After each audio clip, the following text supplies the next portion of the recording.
Yes kabisa, nongeye kubaha ikaze mwe bakunzi ba TS Story Verse. Ni wa mwanya mukunda muri benshi. Muri kwibaza mutise uyu munsi TS Story Verse ntuzaniye iki? Ni breaking news, ni transfer news muri ama ekipe mukunda agiye atandukanye. Na makuru mu nkuru zibyutse zivugwa hano ku butaka bw'u Rwanda.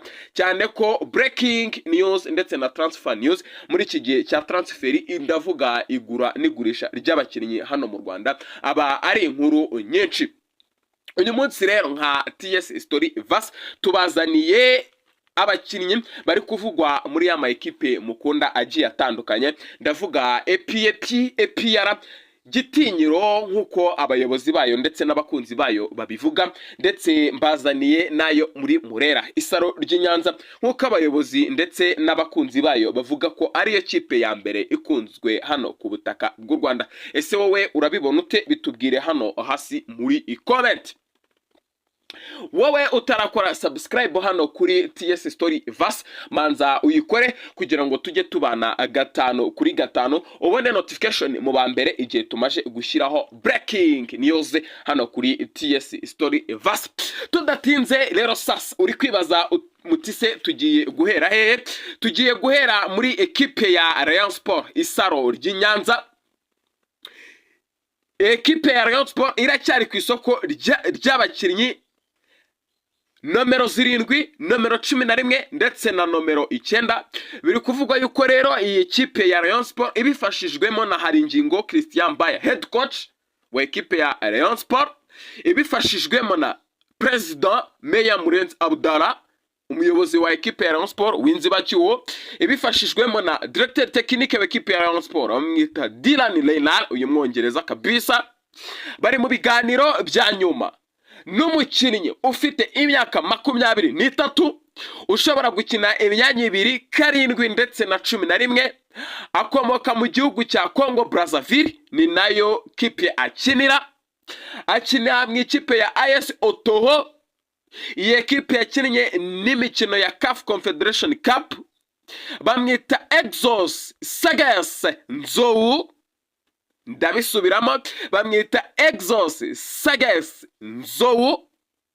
N'umukinnyi biri kuvugwa yuko ekipe ya Rayon Sport, iyi ekipe ya Rayon Sport ishaka kumuha amasezerano y'imyaka 2 kugira ngo ayifashe gukina imikino ya CAF Confederation Cup, cyane ko iyi ekipe ya Rayon Sport ishaka kugera kure muri iyi mikino ya CAF Confederation Cup.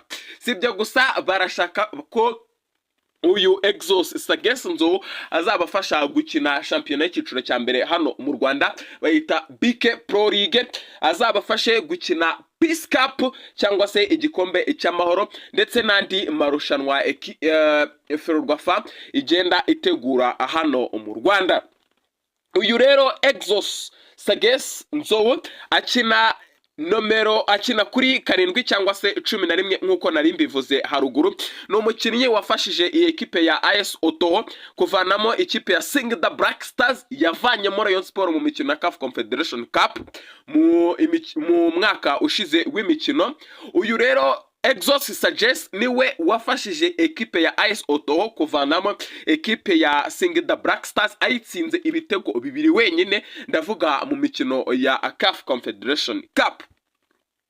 Uyu Exos Sagas Nzou rero biravugwa ko ategerejwe mu masaha make kugira ngo agere hano i Nyarugenge aje gushyira umukono ku masezerano y'imyaka 2 ndetse akazajya ahembwa miliyoni 1 n'ibihumbi 500 by'amafaranga y'u Rwanda.